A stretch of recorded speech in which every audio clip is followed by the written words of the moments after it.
मुअज़्ज़ज़ व मोहतरम सामाईन किराम अस्सलामु अलैकुम। देखते हैं आज मुफ्ती सलमान अज़हरी साहब ने चंद्रयान 3 सक्सेसफुल के बारे में क्या कहा।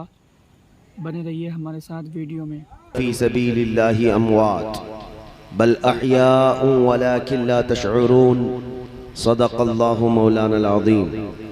बारगाह रिसालत में आप सल्लल्लाहु तआला अलैहि वसल्लम में एक बार दुरूद पाक का हदिया पेश करें।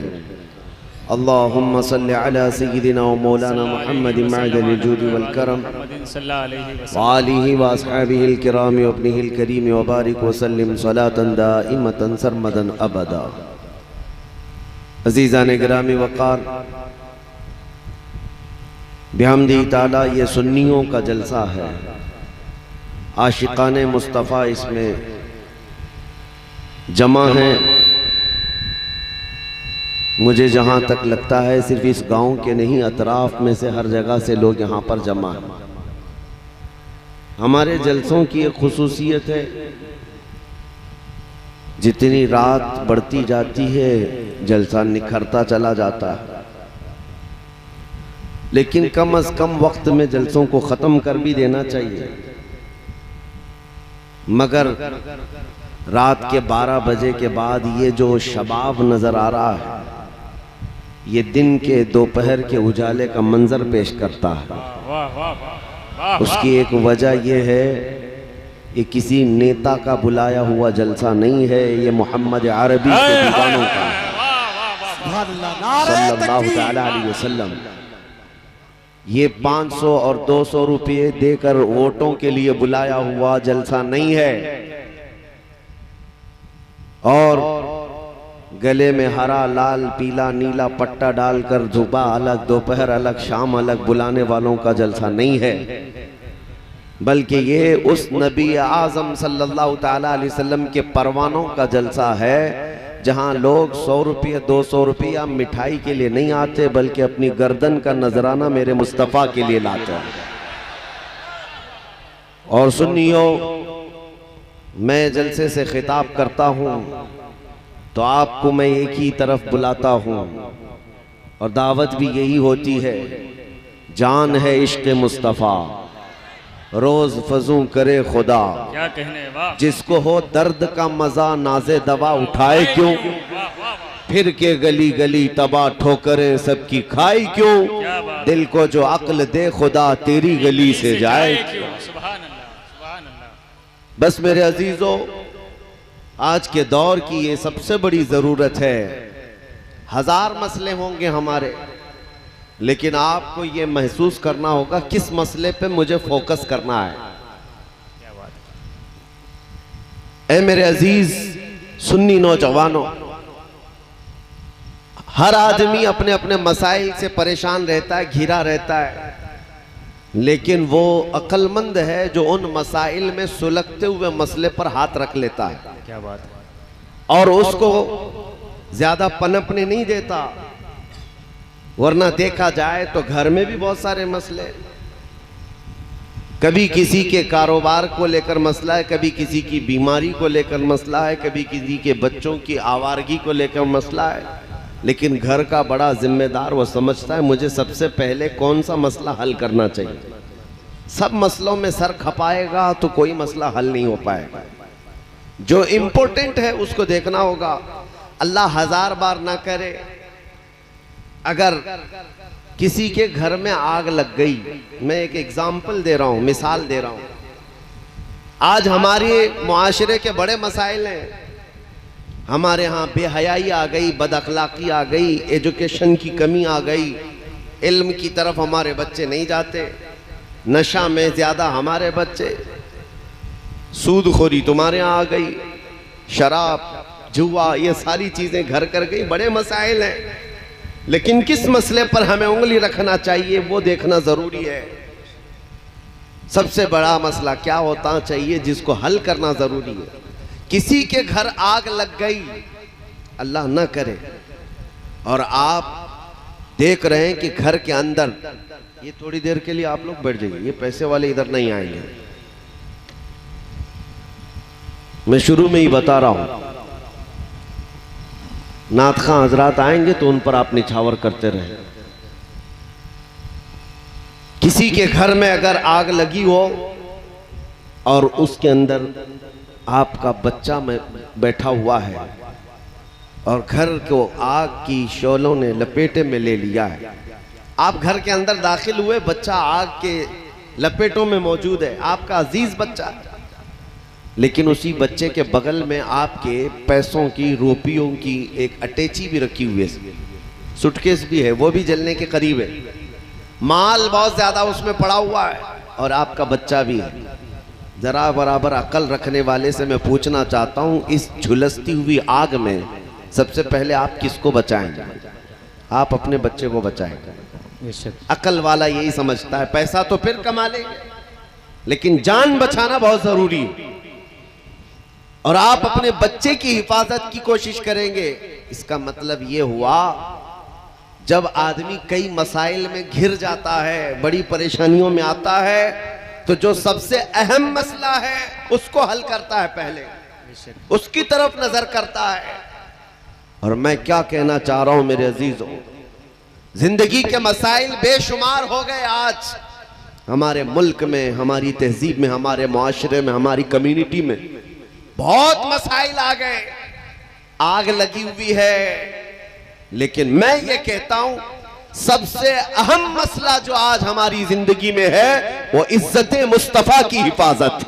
बेशक बेशक, सुभान अल्लाह। रसूल करीम सल्लल्लाहु ताला अलैहि वसल्लम की इज्जत की हिफाजत, ये सबसे अहम मसला है तुम्हारी जिंदगी का। नामों से रिसालत की हिफाजत, इसलिए कि मुस्तफ़ा करीम सल्लल्लाहु ताला अलैहि वसल्लम का नाम सलामत है तो हम सब की कायनात सलामत। बेशक, जान है वो जहान की, जान है तो जहान है। वाह वाह वाह, सुभान अल्लाह। और यही मसला था जिसके लिए करबला के मैदान में बहुत बड़ी कुर्बानी दी गई है। एक तरफ इमाम हुसैन के सामने उनके छोटे बच्चे भी थे, उनका खानदान भी था, और एक तरफ रसूलुल्लाह के नाम की अजमत थी। मैं मिसाल के जरिए से आपको समझा रहा हूं। अब घर की बात मैंने कहा, जब आपके यहाँ पैसों की अटैची है और बच्चा है तो आप अटैची को छोड़ देंगे, बच्चे को बचा लेंगे। लेकिन जब मेरे मुस्तफ़ा की इज्जत की बात आए, हुसैनी किरदार ये है, न बच्चा देखा जाए न जान देखी जाए, पहले मेरे मुस्तफ़ा का नाम देखा जाए। वो जो न थे तो कुछ न था, वो जो न हो तो कुछ ना हो। सुन्नियों को ये जुमला मालूम है, वो जो ना हो तो कुछ ना हो। फिर से मैं पूछता हूं, वो जो ना हो तो कुछ ना हो। हुजूर पाक सल्लल्लाहु ताला अलैहि वसल्लम का अगर नाम नहीं है हमारी जिंदगी में तो कुछ नहीं है। और इकबाल ये कहता है, आबरूए माँ जना में मुस्तफा आस्त, हम सब की इज्जत और आबरू रसूलुल्लाह के नाम से है। अगर वो नाम हमारी जिंदगियों से खत्म कर दिया गया तो हम चलती फिरती लाशें हैं। मियाँ हम आपके सामने अपने बाप के नाम से मशहूर नहीं, मेरे मुस्तफ़ा के कदमों से मशहूर है। अगर वो निस्बत सलामत है तो यहाँ भी सुरखरू हुई है, वहां भी कामयाबी है। आपको क्या लगता है, आज ये भरा मजमा मुसलसल कई महीनों से मैं बगैर किसी नागे के लोगों से मुखातिब हो रहा हूँ, हर जगह का सफर करता हूँ, लेकिन मैं हमेशा इस बात का भी ऐलान करता हूं, ये जो लोगों का हमारे लिए पलकें बिछाना, हम पर गुलहाए अकीदत निछावर करना और हमारे लिए इस्तिकबाल के लिए खड़े हो जाना, मेरे अजीजों, ये इसलिए नहीं है कि सत्ताधारी पार्टी का कोई नेता आया हुआ है, बल्कि हर बच्चा यहाँ जानता है ये मोहम्मद अरबी का एक गुलाम आया हुआ है। हमारी हैसियत सिर्फ इतनी है, जब तक बिके न थे तो कोई पूछता न था। या रसूल अल्लाह, तुमने खरीद कर हमें अनमोल कर दिया, तुमने खरीद कर हमें अनमोल कर दिया। ये नाज़ी अंदाज हमारे नहीं होते, झोली में अगर टुकड़े तुम्हारे नहीं होते, जब तक के मदीने से इशारे नहीं होते, रोशन मेरी किस्मत के सितारे नहीं होते। और ऐ लोगों, आपको भी ये पैगाम देकर जाना चाहूंगा, बेदाम ही बिक जाइए बाजारे नबी में।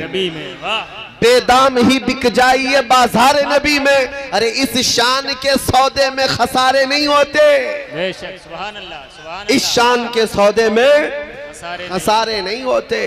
खसारे मौला इमाम हुसैन का नाम खत्म हो गया, खत्म हो गया। नहीं। कोई कह सकता है कि दुनिया में इमाम हुसैन का नाम मिट गया? नहीं मेरे अजीजों, पूरे हिंदुस्तान नहीं पूरे दुनिया में घूम करके देख लेना, यजीद नाम का बच्चा कहाँ है, यजीद नाम का बच्चा कहाँ है, या उसकी औलाद उसकी जरूरियत कहाँ है? आपको पता है करबला का इतना अजीम हादसा पेश आया, 22,000 कुत्ते मिलकर रसूलुल्लाह के एक शेर के मुकाबले में आए थे। दुनिया को यह दिखाया भी कि हमने उनके खानदान को काट दिया, मार दिया। और बहुत सारे करबला के वाकया सुनते हैं, हर साल सुनते हैं आप, उनके जवान बेटों की लाशों पर घोड़े दौड़ा दिए।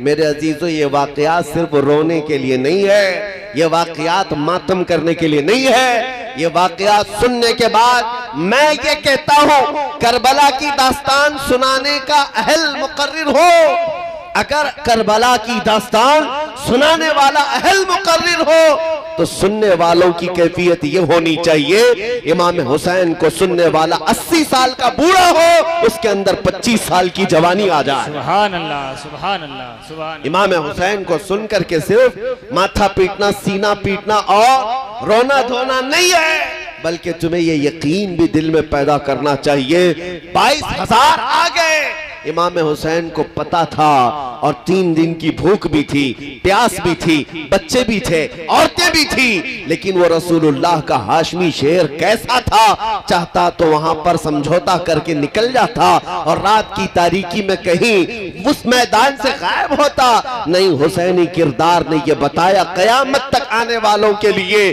तादाद से हक जमात कभी नहीं घबराती, तादाद से हक जमात कभी नहीं घबराती। आज जिन कुत्तों के दरिंदे होने पर लोगों को डर और सहम पैदा हो गया है, आज हमारे यहाँ पर लोगों को ऐसा लगने लग गया, अरे बड़ी बड़ी ताकतें यहाँ पर हमारे सामने है, हुकूमत आ गई है, तख्त उनका है, फौज उनकी है, सारा उनका है, हम तो आटे में नमक के बराबर हैं, पता नहीं कब पीस डालेंगे, कब काट डालेंगे। लेकिन एक बात याद रखना मेरे अजीजों, कागज के आए हुए शेरों के बिल्डोजर से हुसैनी जवान कभी नहीं घबराता। इस्लाम कल था, आज है और सुबह क़यामत तक रहेगा। हुसैन आज़म का पैगाम ये है, हम तादाद से कभी नहीं घबराते। सर कटा सकता है लेकिन सर झुका सकता नहीं। मर्द हक बातिल के आगे मात खा सकता नहीं, सर कटा सकता है लेकिन सर झुका सकता नहीं। ये अज़्म तुम्हारे अंदर आ जाए, हक के लिए खड़े रहो, हक के लिए खड़े रहो, झूठ के लिए नहीं, सच के लिए खड़े रहो, और अल्लाह की मदद आएगी, अल्लाह की मदद तुम्हारे साथ है। मैं जो फलसफा पेश करने जा रहा था वो ये है कि दास्तानों में तो सुना है कि रसूलुल्लाह के खानदान के बच्चों का बहुत बेदर्दी के साथ जालिमों ने कत्ल किया था। करबला के रेगजारों ने खून हुसैन के कत्लों को देखा है, लेकिन हुआ क्या? यजीद के यहाँ तो खुशियां थी, जश्न था, लेकिन ये जश्न कितने दिन मनाया गया? यजीद की हुकूमत सिर्फ 3 साल तक चली। कितने साल? 3 साल। जो तख्त पर बैठा और उसके बाद उतरने तक, उसके मरने तक 3 साल का अरसा है। 3 साल के अरसे में जो करना था कर लिया, जो सड़ना था सड़ गया और मर भी गया। और इमाम हुसैन और उनके जवान बच्चों को कत्ल भी किया। लेकिन मैं पूछना चाहता हूं, 3 साल की हुकूमत थी, बादशाहत थी, फौज उनके साथ, ताकत उनके साथ, लेकिन 3 साल के बाद न फौज है, न ताकत है, न नाम है। लेकिन 1400 साल गुजर गए, हुसैन की बादशाहत अब भी मौजूद है, अब भी मौजूद है। हमारे एक साथी उन्होंने कहा, दिमश्क गए थे, मुल्क शाम, मुल्क शाम, आज भी वो दिमश्क का शहर मौजूद है। जाकर उन्होंने पूछा कि यहाँ सुना है यजीद का तख्त लगता था, दारुल हुकूमत है ये, यहाँ कसर इमारत हुआ करता था, वो कहाँ है? लोगों ने हंस करके कहा, ना यहाँ कोई तख्त का निशान है, ना कोई महल का निशान है।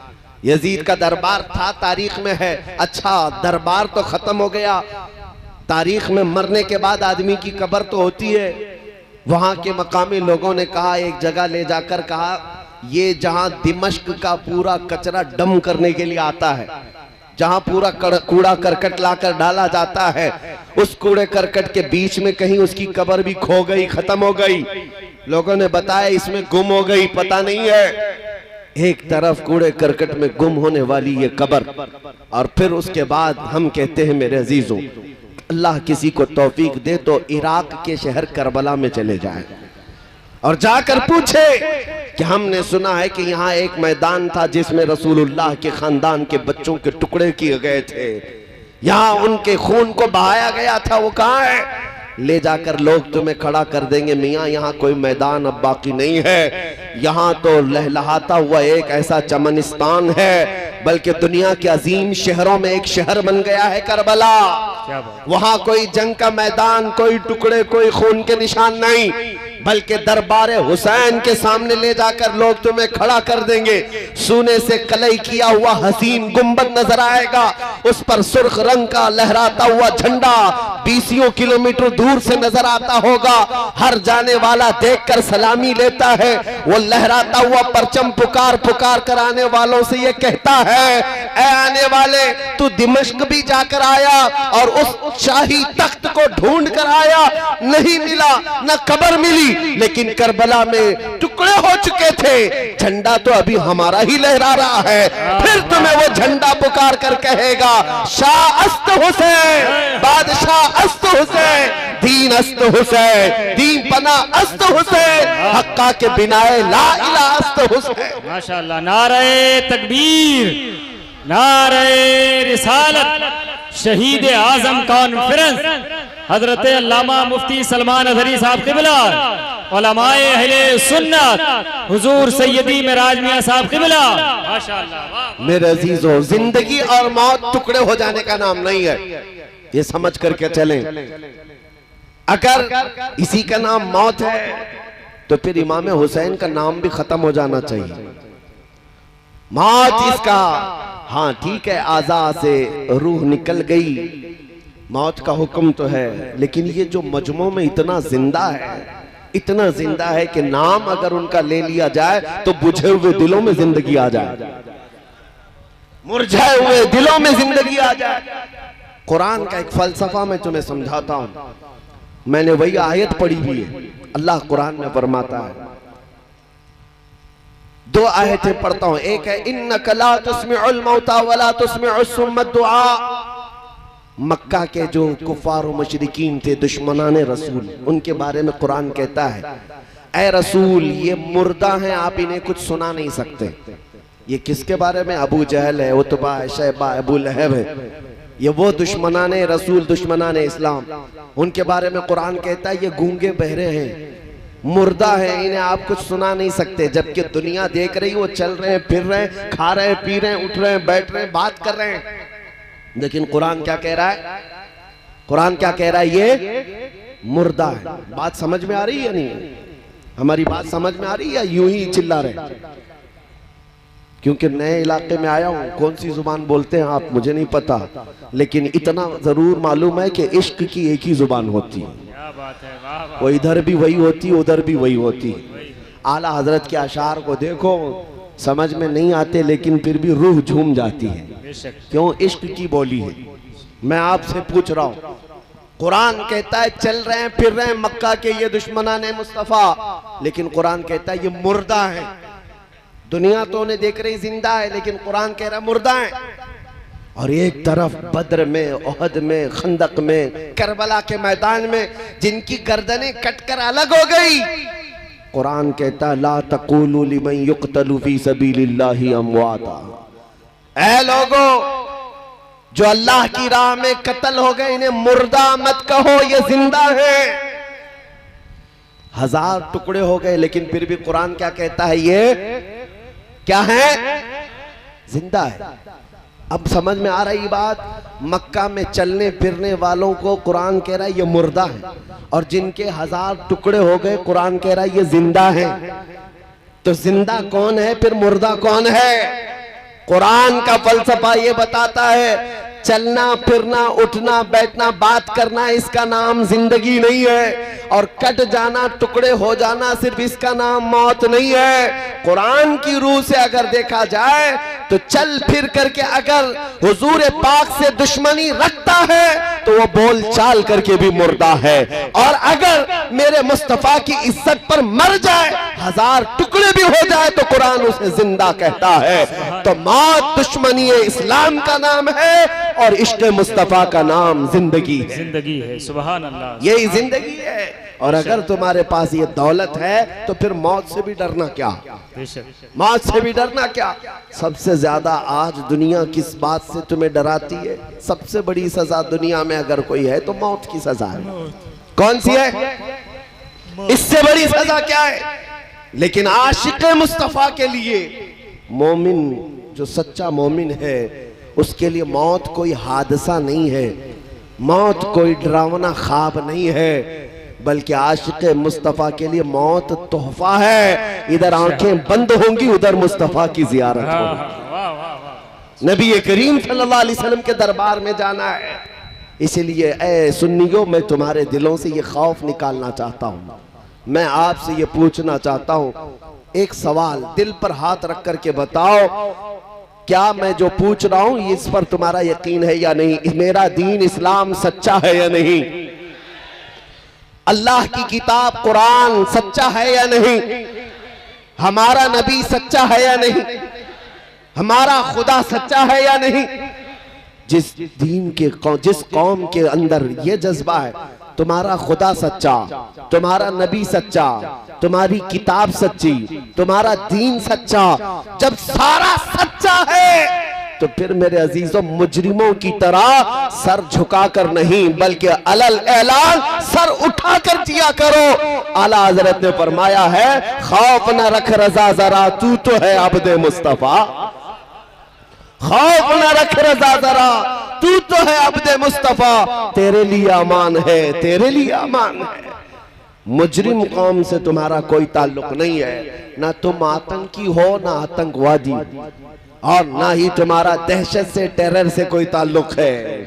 हाँ, एक बात और बता दूं, किसी और को राजी करने के चक्कर में अपनी असलियत भी भूल मत जाना। एक बात याद रख, ये मशहूर मुहावरा है, कौवा चला हंस की चाल अपनी चाल भूल गया, और मैं कहता हूं शेर चला कुत्ते की चाल और अपनी चाल भूल गया। तुम किसी को राजी करने के लिए अपना माजी मत भूलो, कोई दुनिया तुमसे राजी होने वाली नहीं। और एक बात ये भी याद रख लो, ये 4 दिन के आए हुए गुंडे क्या तुम्हें सर्टिफिकेट देंगे कि तुम मोमिन हो कि क्या हो? तुम आतंकी हो या तुम अमन के मसीहा हो, कौन तुम्हें सर्टिफिकेट देने वाला है? हमेशा एक बात याद रखो, कोई देखे ना देखे मेरा मौला देख रहा है। मुझे मेरा दीन ना हक किसी जानवर का खून भी बहाने के लिए नहीं कहा। इंसानों की बात बहुत दूर की है। लिहाजा आज हो क्या रहा है, हमारी कौम के बच्चे डर करके सहम करके थोड़ा सेकुलर बन जाएंगे, वो भी राजी रहेंगे, ये भी राजी रहेंगे। ये दुनिया तुम्हें कुत्ता बना के छोड़ेगी, कभी राजी नहीं होंगी। राजी करना है तो मदीने वाले को राजी करो, राजी करना है तो अपने रब को राजी करो जो एक ही सजदे में राजी हो जाए। और यहाँ जिंदगी भर इनकी गुलामी करते रहो। राजी करने के लिए कितने सेकुलर बन गए हमने देखा, वो दाढ़ी भी निकाल दिए, टोपी भी निकाल दिए, और अपने सेकुलर बनने के लिए उन्होंने लिबास भी तब्दील कर दिया, कोई ना पहचाने हम लोग सेकुलर लोग हैं।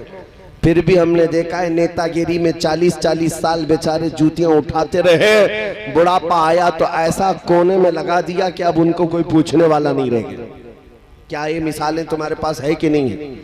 40-40 साल नौकरी किया, लेकिन जब बुढ़ापा आया तो ऐसा साइड कर दिया गया है कि पार्टी में भी उनका निशान नहीं, हुकूमत में भी कोई पूछने वाला नहीं। इसलिए मैं कहता हूं, ऐ मेरे अजीज, तो दुनिया की गुलामी 40 नहीं 40-100 साल भी कर ले, ये दुनिया तुझे एक न एक दिन कोने पर लगा देगी। काश मेरे मुस्तफ़ा की वफादारी कर लेता, नबी करीम सल्लल्लाहु तआला अलैहि वसल्लम के कदमों में आकर सच्ची गुलामी का दम भर लेता। हमने देखा है इस गुलामी में जो जितना बूढ़ा होता है उसकी इज्जत उतनी बढ़ती चली जाती है। ज्यादा अरसा गुजरा नहीं, अभी 5 साल 6 साल पहले की बात है। शायद वो आंखें यहाँ मौजूद होंगी जो वारिसे उलूम आला हजरत ताजुश शरिया को देखी होंगी। हुजूर ताजुश शरिया रहमतुल्लाह ताला अलैह का मैं एक अदना गुलाम हूँ, देखा करता। 75 साल की उम्र है, बुढ़ापा है, 2 लोग पकड़कर लाकर बिठाते हैं, ले उतारते हैं, लेकिन उसके बावजूद मेरे अजीजों उनके चेहरे पर अल्लाह ने जो हुस्न रखा था, 1 लाख ब्यूटीफुल चेहरों को एक तरफ रख दो और आला हजरत के शहजादे का हुस्न एक तरफ रख दो, उन 1 लाख की तरफ किसी की नजर नहीं जाएगी, उस एक ताजे शरीयत की तरफ सबकी निगाहें जा रही होंगी। वजह क्या है? वो इसलिए नहीं कि मेकअप करके लाया हुआ हुस्न है, बल्कि वो गाज़ा जो था वो मुस्तफा करीम की निस्बत से हासिल था। इसीलिए मैं ये कहता हूं, किसी की जी हुजूरी करते करते तुम अपनी जिंदगी फना कर डालोगे, दुनिया कभी राजी नहीं होगी। एक नारा याद रख लो जो मारेरा मुतहरा से आया था, किसी की जय विजय क्यों पुकारे, क्या गरज हमको, किसी की जय विजय क्यों पुकारे, क्या गरज हमको, हमें काफी है सैयद अपना नारा, या रसूल अल्लाह, हमें काफी है सैयद अपना नारा, नारे रिसालत, लब्बैक या रसूल अल्लाह, लब्बैक या रसूल अल्लाह, लब्बैक या रसूल अल्लाह, नारे तकबीर, नारे रिसालत। इमाम हुसैन शहीद करबला की पाकीज़ा जिंदगी से जो पैगाम निकलता है वो यही पैगाम है। ऐ नौजवानों, कभी इस बात से खौफ न करना कि ताकतें बहुत बड़ी बड़ी तुम्हारे मुकाबिल में आ गई, बल्कि हमेशा ये देखना सारे गुरु घंटाल तुम्हारी तरफ, मेरा रब मेरे साथ है, अल्लाह हमारे साथ है, अल्लाह हमारे साथ है। हाँ, वक्ती तौर पर तूफान भी आते, वक्ती तौर पर बहुत सारी आंधियां भी आती। एक बात मैं बताता हूं, आज के जो हालात पर लोग पूछते भी हैं कि इतने हालात बिगड़ते गए तुम्हारे, ये हमारे अखलाक और हमारे अमाल की शामत है। जिस दिन तुम इस जमात को मजबूती से पकड़ लोगे जो जमात मेरे मुस्तफ़ा करीम ने बनाई, फिर मजाल नहीं है किसी की। आज कुरान को जलाने की बात, इस्लाम को मिटाने की बात, रसूल पाक सल्लल्लाहु अलैहि वसल्लम के नाम पर भौंकने की बात, ये सब चल रही। तुम तो करोड़ों की तादाद में हो, क्या है ये? दर हकीकत पूरी दुनिया मिलकर मेरे नबी पाक की अजमत में से एक नुक्ता भी नहीं घटा सकती। तू घटाए से किसी के न घटा है न घटेगा, जब बढ़ाए तुझे अल्लाह ताला तेरा, मिट गए मिटते हैं मिट जाएंगे आदा तेरे, न मिटा है न मिटेगा कभी चर्चा तेरा, या रसूल अल्लाह रहेगा यूं ही उनका चर्चा रहेगा, पड़े खाक हो जाएं जल जाने वाले, न कुरान का हर्फ मिटाया जाएगा न इस्लाम खत्म किया जाएगा। लेकिन ये जो मामलात हो रहे हैं, इस्लाम का कुछ नहीं बिगड़ना, कुरान का कुछ नहीं बिगड़ना, हुजूर पाक की इज्जत में कोई कमी नहीं आना, बल्कि जो कुछ भी है वो हमारे इम्तिहानात हैं, हमारी जिंदगी की आजमाइशें हैं। हो सकता है ये आजमाइश लंबी हो जाए, तुम्हें आजमाया जाएगा, तुम्हारा इम्तिहान होगा। जिस दिन तुम्हारे कदम संभल गए फिर ये इम्तिहान खत्म हो जाएगा। मौला करीम इन तमाम चूहों को वैसे ही खत्म फरमा देगा। हवा चलेगी, सारे कीड़े मकोड़े कहाँ खाक हो जाएंगे पता नहीं चलेगा। इसलिए कि बड़े बड़े जालिम नमरूद भी आए, बड़े बड़े फिरौन भी आए, चंगेज आया, हलाकू आया, पता नहीं कितने ऐसे बड़े बड़े जालिम आए, तारीख में वो खत्म होकर रह गए। लेकिन इस्लाम कल भी लहलहा रहा था, आज भी लहलहा रहा है, और सुबह क़यामत तक इस चमनिस्तान को लहलहाना है। बात सिर्फ इतनी है, आज अगर हवाएं किसी के साथ हैं तो मैं हमेशा ये कहता हूँ कुछ देर की खामोशी है फिर शोर आएगा। आज कुत्तों का वक्त है, कल दौर आएगा हमारा। कोई मसला नहीं। बगदाद की तबाही की एक तारीख है, मैं आपके सामने बता दूं। ततारी कौम थी, पूरे बगदाद को उन्होंने तबाह कर डाला था। मुसलमानों की खोपड़ियों से मीनार बना दिया था, दरियाए दजला का पानी पूरा खून से लाल कर दिया था, सब खत्म कर दिया। लोगों पर पाबंदियां लगा दी, अजान नहीं होना है, कुरान कोई पढ़ना नहीं है।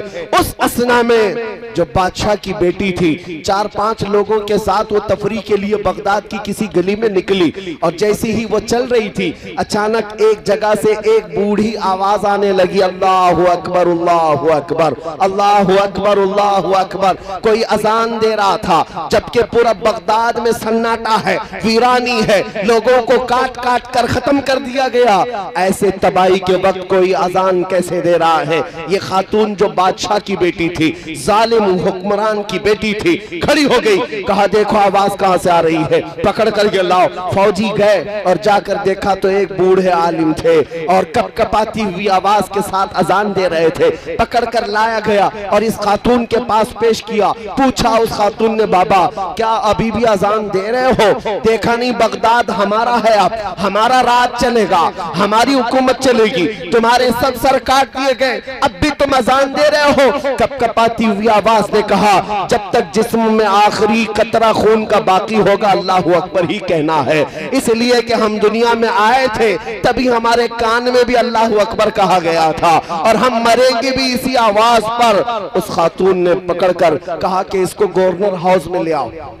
दारुल इमारत में ले आया गया, कसर इमारत में ला करके उस बूढ़े आलिम दीन से पूछा गया, इतने ढीठ हो, इतने सख्त हो, इतनी सारी तबाही देख करके भी अपने दीन पर कायम हो और अब भी अल्लाहु अकबर कहते हो, क्या मतलब है इसका? क्यों बार बार रिपीट करते हो? सुनो कान खोल करके, मेरा पैगाम ये सब जगह जाता है, दज्जाली मीडिया भी सुनती है, मैं उनसे भी कहता हूँ इन अल्फाज में असर क्या है? उस बूढ़े आलिम ने कहा, इसका मतलब ये होता है अल्लाह सबसे बड़ा है, अल्लाह सबसे बड़ा है, अल्लाह सबसे बड़ा है। उस खातून ने मजाक उड़ा करके कहा, बूढ़े मियाँ तू अब भी अल्लाह सबसे बड़ा है कहता है? ये देख हालात, कहाँ है वो तुम्हारा अल्लाह? इतने तो कट गए, इतने कत्ल हो गए, इतने मर गए, अगर वो सबसे बड़ा है तो अब तुमको बचाया क्यों नहीं, वो आया क्यों नहीं? इस तरह का सवाल तुम्हारी जिंदगी में भी आएगा। मैं आपसे कहता हूं मेरे अजीजों, उस बूढ़े आलिम दीन ने कोई सटपटा करके जवाब नहीं,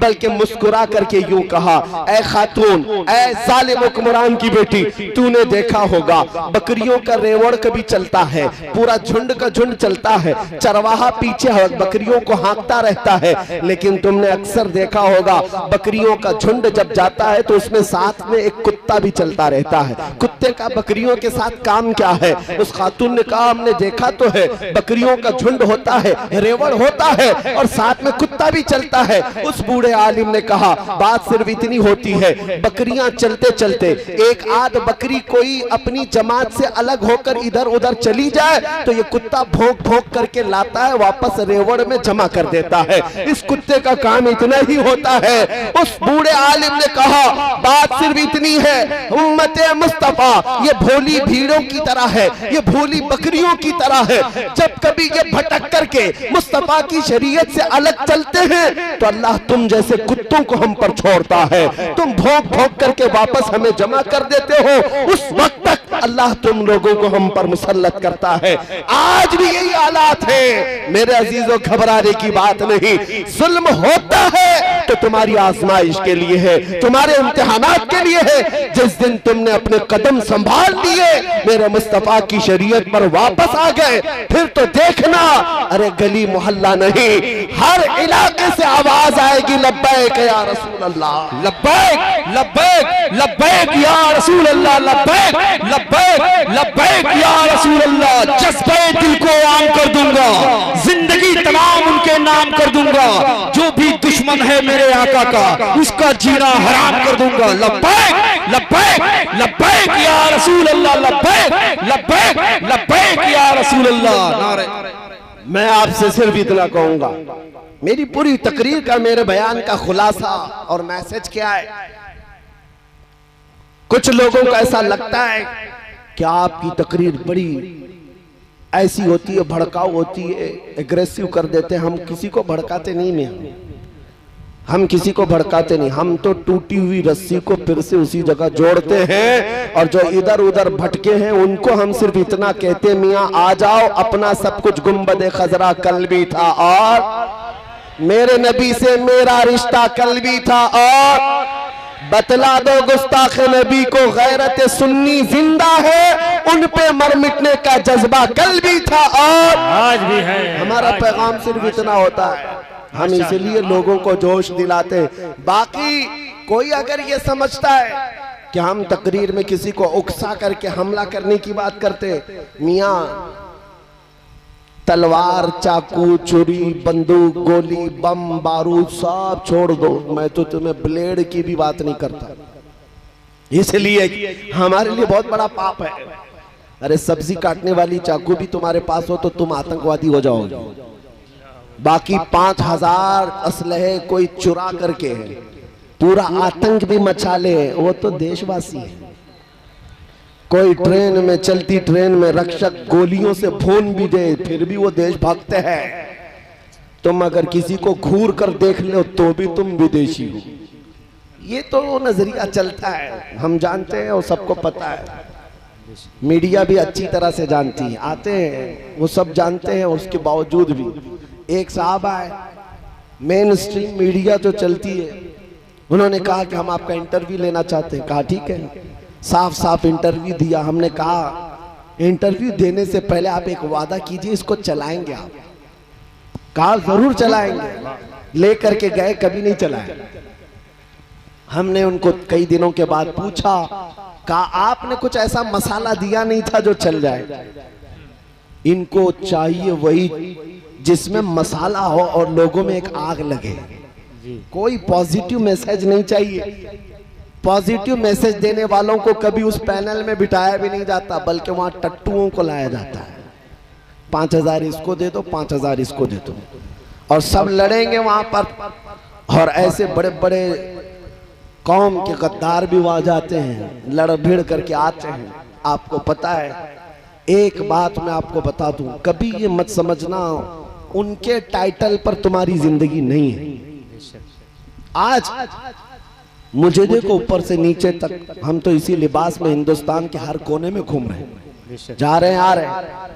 किसी को चुभते हैं तो चुभे, किसी को गढ़ते हैं तो गढ़े, हमें फर्क नहीं पड़ता, इसलिए कि हमारी नजरों में सिर्फ गुंबद खजरा है।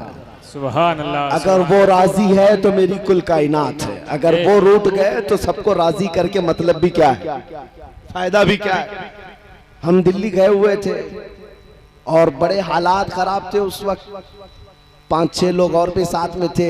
हम बड़ा ऊंचा उमामा पहने हुए थे, कहा हजरत इसको उतार दीजिए, बड़े मसले हैं यहाँ, चेक करके आपको कोई NSA लगा देंगे। कहा खामखा NSA लगाएंगे, कहा कुछ भी हो जाता है, मामलात खराब है।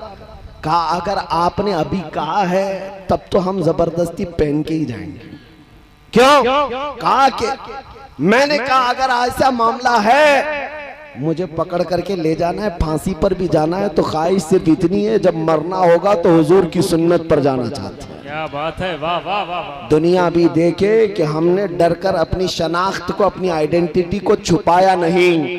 नबी पाक सल्लल्लाहु ताला अलैहि वसल्लम की अजमत के कायल कल भी थे, आज भी हैं, और हमेशा उसी अजमत को लेकर जिएंगे। मेरे अजीजों, जो बात मैं कह रहा था वो ये, किसी को राजी करने के लिए अगर तुम अपने आप को बदलने लग गए तो उसके लिए पता है, मीडिया में साहब बैठे बैठे तुमको एक लक़ब देते चले जाएंगे कि ये आतंक फैलाते हैं, दहशत फैलाते हैं, बोल बोल कर 100 झूठ, एक झूठ को 100 बार बोलो, सुनने वाला उसको लगने लगे हाँ कुछ तो होगा, कुछ तो होगा। तो बाद में ये बंदा खुद ही समझने लग जाता है, अरे कहीं मुझको ऐसा जो बोला जा रहा है मैं हूं तो नहीं ऐसा। इस गलती में कभी नहीं आना। हमने बहुत पहले एक चीज सुनी थी, एक बंदा बकरा खरीदा मार्केट से और 4 ठगी लग गए उसके पीछे कि इसका बकरा तो चुराना है, और सब प्लान के हिसाब से रोड पे खड़े हो गए। जब बकरा खरीद करके वो बंदा बाजार से आ रहा था तो एक ठगी बीच में मिला, सबसे पहली मुलाकात उसकी। कहा मियां कुत्ता कहां से लाए? बकरा है लेकिन ये क्या कह रहा है, उस कुत्ता कहां से लाए? तो बकरे का मालिक जो था गुस्से में आ गया, कहा मेरे बकरे को कुत्ता कैसा कहा तूने? लड़ाई हुई, झगड़ा हुआ, चला गया। वो ठगी कहने लगा भाई कुत्ता है। उसने झगड़ा किया, लड़ाई किया और अपने बकरे को लेकर चल पड़ा। दूसरा ठगी बीच में खड़ा था। थोड़े फासले के बाद कहा कैसे आना हुआ, कहां से आ रहे हैं? बाजार से आ रहे हैं। कुत्ता तो बहुत अच्छा खरीदा है आपने। इसने भी कुत्ता कहा। तो अब बकरे वाले को लगने लगा ये क्या कह रहा है। उससे थोड़ा झगड़ा किया, पहले वाले से कम। कहा कि मियां मैं देख दाख करके लाया हूं, मेरे बकरे को कुत्ता क्यों कह रहे हो? उस ठगी ने कहा आपको नजर नहीं आ रहा, ये कुत्ता ही तो है, कुत्ता है, आपको बकरा लग रहा है। झगड़ा तो किया। थोड़ी देर के बाद ये बकरे को कांधों पर उठाकर ले चल पड़ा। काफी दूर जाने के बाद तीसरा एक ठगी खड़ा था। उसने फिर कहा मियां कुत्ता कहां से लाए, कितने का लाए? अब इसका शक जो है वो यकीन होने लगे। एक बोला कुत्ता, दूसरा बोला कुत्ता, अब तीसरा भी यही बोल रहा है कहीं मेरी आंखों में धोखा तो नहीं हुआ, मैं कुत्ता ही तो नहीं खरीदा हूं। जगह जगह पकड़ पकड़ करके बकरे को देखने लगा, कान कैसे, कुत्ते के हैं या बकरे के। उसके बाद भी तीसरा उसको समझाता रहा नहीं ये कुत्ता ही लाए हो तुम, कुत्ता ही लाए हो। उसने कहा ठीक है मियां जो भी लाया छोड़ दो, मेरे साथ रहने दो। अब उससे झगड़ा नहीं किया। घर पहुंचने वाला था, चौथा खड़ा था। चौथा खड़ा हुआ था और उसने हाथ पकड़ करके कहा कुत्ता तो बड़ा खूबसूरत है आपका, कुत्ता कितने का लाए, कहां से लाए? अब ये बकरे का मालिक इसको सच लग गया। उसने बकरे को उठाकर फेंक दिया। कहा मेरी आंखों का धोखा है, मैं गलती से कुत्ता पकड़ लाया था, हर कोई इसको कुत्ता ही कह रहा है, ये कुत्ता ही है। छोड़ दिया और घर चला गया। चार ठगियों ने बकरे को मिल करके कुत्ता बना दिया। इसीलिए मैं कहता हूं ये दज्जाली मीडिया सब भौंक भौंक करके कहीं कुत्ता ना बना दे। तुमको हमेशा याद रखना चाहिए कि तुम अल्लाह के नबी के शेर हो, किसी के भौंकने से तुम कुत्ता नहीं बन सकते।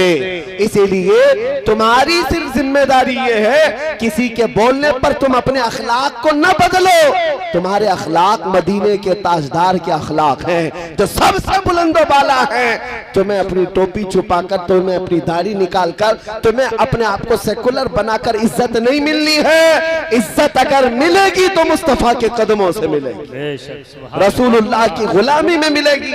आपको पता है सैयदना उमर फारूक रज़ी अल्लाह ताला जिनका जलाल ये था, जिनका रौब दबदबा ये था, उस वक्त की सुपर पावर दो ताकतें, पर्शियन एम्पायर, रोमन एम्पायर, जैसे आज अमेरिका या रशिया हो, ऐसे हालात थे उस वक्त दो हुकूमतों के।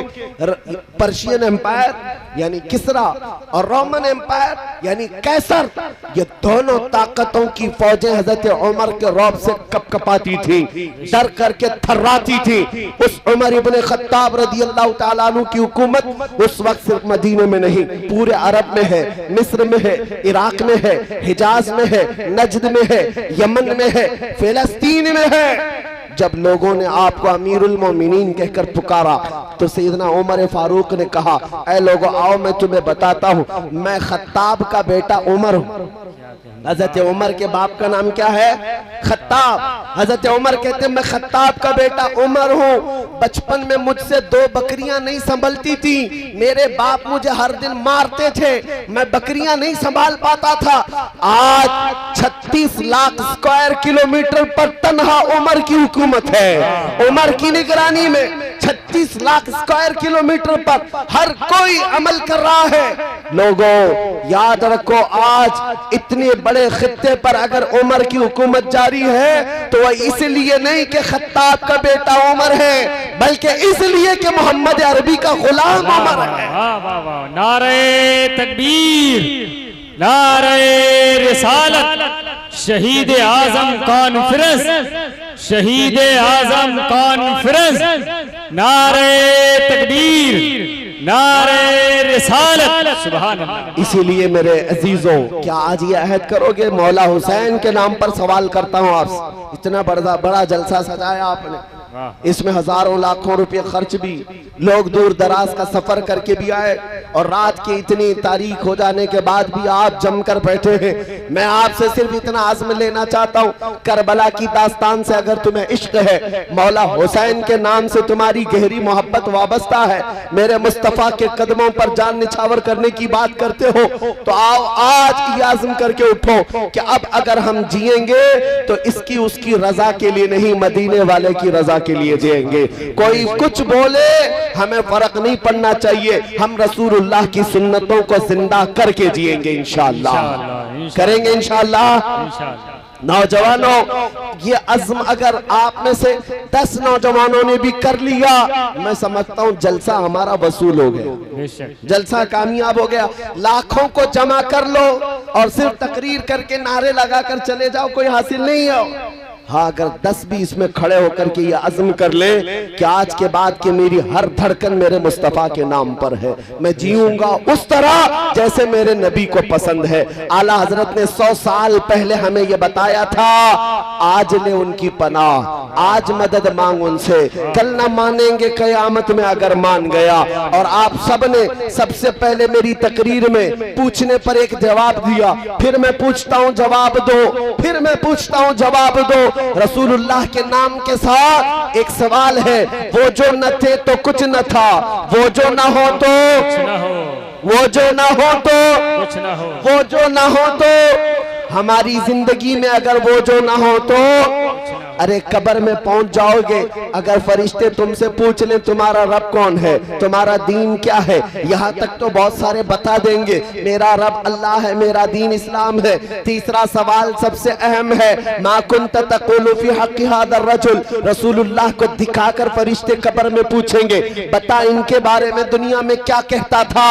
ऐ सुन्नी जवान, उस दिन अगर तुम्हारी जुबान से ये बात निकल गई, हादा मुहम्मदुर रसूलुल्लाह, ये तो मोहम्मद अल्लाह के रसूल हैं, तब तो फरिश्ते कहेंगे नम का नौमतिल अरूद, सो जा अब जैसे दूल्हा सोता है। और अगर पहचानने से इनकार कर दिया, मुझे पता नहीं क्या है, तो फिर भाले और नेज़े तैयार हैं फरिश्तों के, जो सुबह क़यामत तक कूटते रहेंगे, पीटते रहेंगे, सजा के लिए तैयार रह जाओ। इसीलिए मैं ये भी कहता हूँ, ये दुनिया तो दुनिया है, यहाँ वो जो ना हो तो, और कब्र में पहुंच करके भी वो जो ना हो तो, और हशर में चले जाओ, मैदान क़यामत है, तुम आदम अलैहिस्सलाम से लेकर ईसा अलैहिस्सलाम तक हर नबी के पास घूम फिर करके आ जाओ। खलीलो नजी मसीहो सफी सभी से कहीं न बनी, ये बेखबरी की खल्क फिरी कहां से कहां तुम्हारे लिए। रसूल पाक के पास आओगे,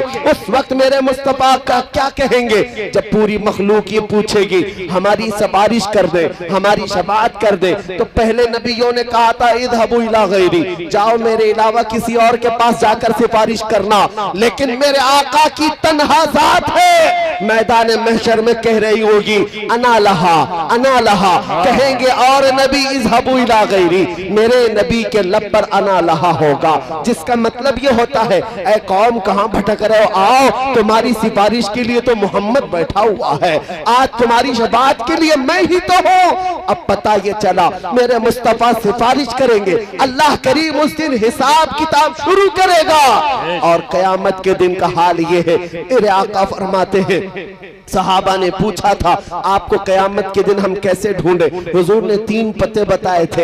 हौज़े कौसर पर देख लेना, मैं अपने उम्मतियों को जाम भर भर कर पानी पिला रहा होगा, या तो फिर मीज़ान अमल पर देख लेना, जहां लोगों की नेकियां बुराइयां तोली जा रही होंगी, और मैं अपने उम्मतियों के नेकियों में कुछ डाल करके इजाफा करके उनको जन्नत की तरफ भेज रहा होगा। अगर वहां ना मिला तो पुल सिरात पर मुझे देख लेना, जो जहन्नम के ऊपर बना हुआ पुल है, मैं अपने उम्मतियों को पकड़ पकड़ कर वहां से गुजार रहा होगा। मैदान महशर में मेरे आका की हर जगह जलवागरी है। फिर खुद फरमाते हैं कयामत के दिन मेरा हाल ये होगा, मेरे कंधे पर चादर पड़ी होगी, और ये चादर खसक खसक कर गिर रही होगी, एक हाथ से मैं अपनी चादर संभाल रहा हूंगा, और एक हाथ से अपने उम्मतियों को ढूंढ ढूंढ कर खींच रहा होगा, और जन्नत की तरफ ले जा रहा होगा। मेरे आका लाखों उम्मतियों को जन्नत की तरफ भेज रहे होंगे। ये तो क़यामत का मंजर है। मेरे अजीजों, फिर मैं कहता हूँ, दुनिया तो दुनिया है, वो जो ना हो तो कुछ ना हो। कब्र की जिंदगी भी वो जो ना हो तो कुछ ना हो। और पहुंच गए हश्र में भी वो जो ना हो तो कुछ ना हो। पता ये चला हर जगह मेरे नबी की जरूरत है। यहाँ तुम कब तक उनसे पीछा छुड़ा कर भागते रहोगे? याद रखो, मेरे आला हज़रत ने फरमाया, बखुदा खुदा का यही है दर, नहीं और कोई मफर मकर। मतलब ये होता है, अल्लाह का अगर कोई दरवाजा है तो मेरे मुस्तफा का दर है, मेरे मुस्तफा का दरबार ये अल्लाह का दरवाजा है। और अगर इनको छोड़कर कहीं जाना चाहे, भागने की जगह भी नहीं है, ठहरने की जगह भी नहीं है। जो यहाँ से हो, जो वहाँ से हो, यही आके हो, तो जहाँ नहीं तो वहाँ नहीं। इसीलिए आला हज़रत फरमाते हैं, हमें हज करके ये चलना है। आप सबसे भी मैं कहता हूँ, आज ये वादा करेंगे इंशाअल्लाह, करेंगे इंशाअल्लाह मेरे साथ। अब जीना है, हमें किस तरह जीना है? हमने बहुतों को मरते हुए भी देखा है, बहुतों को जीते हुए भी देखा है। जनाजे बहुतों के उठाए, कब्रिस्तान में दफन करके आ गए, उनके नामों की तख्तियां भी बुझ गई और खानदानों में भी उनका नाम खत्म हो गया। लेकिन 14 सदियां गुजर गई, हुसैन का नाम खत्म नहीं होता, गौसे आजम अब्दुल कादिर जिलानी का नाम खत्म नहीं होता, अजमेर के राजा ख्वाजा गरीब नवाज का नाम हमारे सीनों से कोई मिटा नहीं पाता। कितनी कुर्सियां आई, बदली, चली गई, लेकिन उस अजमेर की कुर्सी सदा सलामत नजर आती है। तो हमें नाम पता है, इन लोगों की जिंदगी अब तक बाकी है। वजह क्या है? उन्होंने अपने नफ्स के लिए जिंदगी नहीं गुजारी, बल्कि जो जीते थे मेरे मुस्तफा की शरीयत पर जीते थे। आज हमें यह वादा करना है कि हम अपनी लाइफ अपनी मर्जी के मुताबिक नहीं जिएंगे, हम अपनी लाइफ वैसी जिएंगे जैसे आमिना के लाल की खुशी है। अब कहो मेरे साथ मिल करके, या रसूल अल्लाह, दहन में जुबान तुम्हारे लिए, बदन में है जान तुम्हारे लिए, हमारे यहाँ तुम्हारे लिए, उठे भी वहाँ तुम्हारे लिए, जमीन और जमा तुम्हारे लिए, मकीन और मकान तुम्हारे लिए, चुनी नो चुना तुम्हारे लिए, या रसूल अल्लाह, बने दो जहां तुम्हारे लिए, सबा वो चले के बाग फले, वो फूल खिले के दिन हो भले, लिबा के तले सना में खुले, रजा की जुबान तुम्हारे लिए, हम सब की जुबान तुम्हारे लिए। याद रखो, हुजूर का दरबार छोड़ करके जो इधर उधर गिरा, हमने देखा है। जो उनसे, जो या रसूल अल्लाह, जो तेरे दर से यार फिरते हैं, दर बदर यूं ही खार फिरते हैं। नारे तकबीर, नारे रिसालत, अज़मते मुस्तफा, बस मैं मुस्तफा। आखिरी मैसेज दे रहा हूँ, मैं अपनी गुफ्तगू को समेटते हुए खत्म की तरफ आ रहा हूँ। ज्यादा दूर जाने की जरूरत नहीं। 2 साल गुजरे होंगे, आपके इसी उत्तर प्रदेश की राजधानी लखनऊ से एक राफजी कुत्ता निकला था, जिसने अपना नाम भी बदल लिया, धर्म भी बदल लिया। हाँ, पता है ना? और अखबारों की सुर्खी बन गया, मीडिया वालों ने उछाल उछाल कर लाकर डेस्क पे बिठाया। पता नहीं कौन सा नाम भी धारण कर लिया, कशका भी लगा लिया। और उसके बाद हुआ क्या? बस इतना था कि साहब को गलाजत ज्यादा पसंद रही होगी, इसीलिए चरणों में जाकर इनकी चाटते रहे। और मीडिया में बार बार आकर के ये कहता था कि मैं मोहम्मद की हकीकत बताऊंगा, उसका चरित्र बताऊंगा, नौज बिल्ला। और मैं एक नया कुरान बनाकर लाया हूं, जिससे 26 आयतें निकाल दिया। रब ने ऐसा निकाल दिया, अब वजूद भी मालूम नहीं होता। कुरान निकालने चले थे, नाम बदलने चले थे, और सारी मीडिया ने इतना उछाला। एक बात मैं बताऊं, इनकी एक तरफा तमाशाबंदी को, एक भी अगर कोई इस्लाम छोड़ करके निकल जाए तो इनके यहाँ हीरो बनता है। हाँ, सब जगह जीनत, एक्स मुस्लिम उसको लाकर बड़ी इज्जत के साथ बिठाएंगे। कभी एक्स हिंदू को बिठाते हुए देखा है? एक्स क्रिश्चियन, एक्स सिख नहीं, उनसे कोई मतलब ही नहीं, उनसे कोई मतलब नहीं। मुसलमान अगर कोई छोड़ करके नया बना हुआ है तो वो तो जीनत बन जाता है इनकी। मैं एक सवाल पूछता हूं, एक तरफ तो इनकी रिपोर्टें ये बताती है ये बहुत बिखरी हुई कौम है, मुसलमानों में कोई ताकत नहीं, कोई कुव्वत नहीं, बिछड़े हुए हैं, तालीम में याफ्ता नहीं है, बहुत ही कमजोर जमात है। मैं ये कहता हूँ, एक तरफ तुम्हारी रिपोर्टें ये बताती हैं हम कमजोर हैं, लेकिन मीडिया 24 घंटे हम पर ही डिबेट क्यों करता है? क्यों? जब देखो अजान, नमाज, बुरका, मस्जिद, मिंबर, मेहराब, अरे पूरे हिंदुस्तान में ऐसा लगता है हम ही हम हैं। क्या ये नहीं लगता आपको? अरे मियाँ, यहाँ तो इलेक्शन में भी हमारे बगैर किसी की चलती नहीं है। नाम लेना पड़ता है, नाम लेना पड़ता है। किसी भी तरह से बड़ी सी बड़ी कौम को डराने के लिए मोहम्मद अरबी के शेरों का नाम लिया जाता है। आज भी है। हाँ, विलन बता करके बताएंगे कि देखो ये सब तुम्हें खा जाएंगे, और बेचारे दूसरे डर भी रहे। अरे मियाँ, हमारे 14% की तादाद है, 15% की तादाद है। फिर मैं उनसे ही पूछता हूँ, सुप्रीम कोर्ट के रिटायर्ड जज भी ये कहते हैं कि ये बिखरी हुई कौम है, टूटी हुई कौम है, तालीम याफ्ता नहीं है, बैकवर्ड है। फिर ये क्यों इतना तमाशा हमारे ऊपर करते हैं? इतना भोंक भोंक करके ये बताते हैं मेरे अजीजों, कुछ बात तो है। इकबाल ने 100 साल पहले कहा था, कुछ बात तो है कि मिटती नहीं हस्ती हमारी, कुछ बात तो है कि मिटती नहीं हस्ती हमारी। सदियों रहा है दुश्मन दौरे जमा हमारा, यूनानो मिस्र रोमा सब मिट गए जहां से, बाकी मगर है अब तक नामो निशा हमारा। तौहीद की अमानत सीनों में है हमारे, आसान नहीं मिटाना नामो निशा हमारा। कुछ बात तो है। हर जगह चर्चे तुम्हारे क्यों होते हैं? हर जगह तुम्हारे चर्चे क्यों होते हैं? इसलिए मेरे अजीजों, कोई तो दौलत अभी भी बाकी है, सब लुट जाने के बाद भी, सब लुट जाने के बाद भी कुछ तो बाकी है जिसके लिए इतना तस्करा होता है। वो तुम्हें बार बार बता रहे, कोई दौलत तुम्हारे पास है, वो दौलत इश्क मुस्तफा की दौलत का नाम है। जब तक ये कमजोरों में भी रहेगी, बड़ी बड़ी ताकतों को हिला कर रख देती है। एक खादिम हुसैन को देखा था, व्हील चेयर पर बैठकर लब्बैक या रसूल अल्लाह का नारा लगाता था, पैरों से मासूर था, लेकिन यूरोप की धरती भी हिलती हुई नजर आती थी। हॉलैंड की पार्लियामेंट में बैठ करके कानून पास कर रहे थे। अरे ये लूला, ये कमजोर आदमी जो पैरों से मासूर है, बड़ी दूर बैठकर लब्बैक कहता है, ये डेंजर है, बड़ा डेंजर है। मैंने देखा मियाँ वो खुद से खड़ा नहीं हो पा रहा है, व्हील चेयर पर लाकर बिठा रहे हैं। तुम्हारे पास तो पेट्रोट मिसाइल है, बड़े बड़े धमाके करने वाले हर हथियार है, फिर तुम्हें एक माजूर आलिम से खतरा क्यों है? पता चला तख्त और ताज का नाम ताकत नहीं है, फौज और पुलिस का नाम ताकत नहीं है। कमजोर टांगों में भी इश्क मुस्तफा है तो ताकत उसी का नाम।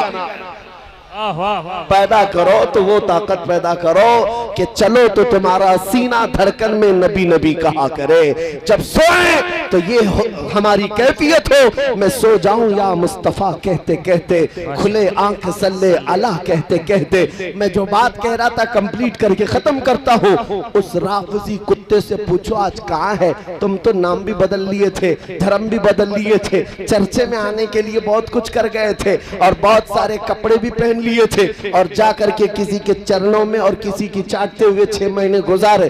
बाद में पता चला कि उन साधुओं ने भी किक मार करके निकाल दिया, और हालत ये हो गई, धोबी का कुत्ता न घर का न घाट का, न तुम घर के रह गए न उनके रह गए। अरे वो कौम जो दूसरी बिरादरी को नहीं एक्सेप्ट करती, तुझे कहां से एक्सेप्ट करती? तू तो कुत्ता बनकर रह गया। इसीलिए मैं कहता हूं, जो मेरे मुस्तफा को छोड़कर कहीं और इज्जत ढूंढने की बात करता है, आला हजरत ने 100 साल पहले कहा था, या रसूल अल्लाह, जो तेरे दर से यार फिरते हैं, दर बदर यूं ही खार फिरते हैं। और जो नबी का नाम लेवा होता है, उसकी इज्जत के क्या कहने, सदियां गुजर जाती है लेकिन उसका नाम मरता नहीं है। 100 साल बीत गए, आला हजरत आज भी जलसों में है। इसलिए नहीं कि वो पठान खानदान के शहजादे थे, इसलिए उनका नाम जिंदा है कि वो बरेली का इमाम जब भी बोलता था तो मेरे मुस्तफा की नाते बोलता था, हुजूर की तारीफ करता था। तो मौला ने ये कानून बनाया, जो नबी का होगा वो हर दिल पर राज करता रहेगा। आपको भी राज करना है तो बोलना होगा, सिर्फ इतना बोलना होगा, सबसे आला वो औलाद हमारा नबी, दोनों आलम का दूल्हा, बुझ गई जिसके आगे सभी मशाले, शम्मा वो लेकर आया खल्क से औलिया, औलिया से रसूल और रसूलों से आला, जिसके तलवों का धुवन है आब हयात, है वो जाने मसीहा हमारा नबी। सब चमक वाले शीश, सब चमक वाले उजलों में चमका किए, अंधे शीशों में चमका। हमारा नबी। गमज़दों को मुज़्दा दीजिए कि है रज़ा, बेकसों का सहारा।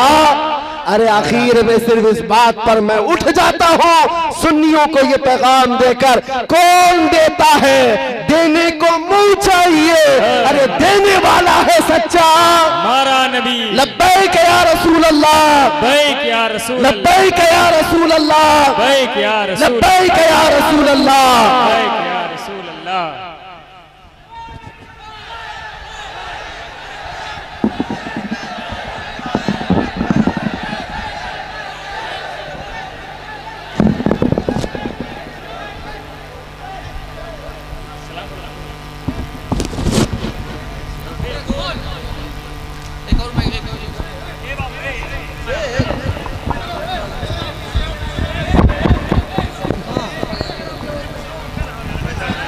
मुस्तफा जाने रहमत लाखों सलाम, शहबज़ में हिदायत लाखों सलाम। शहर यारे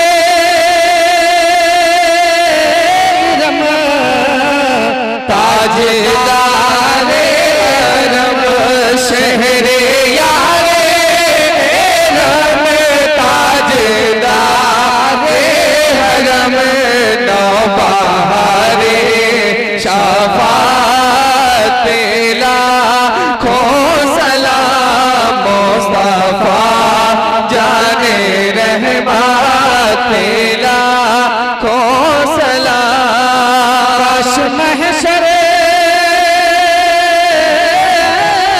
जब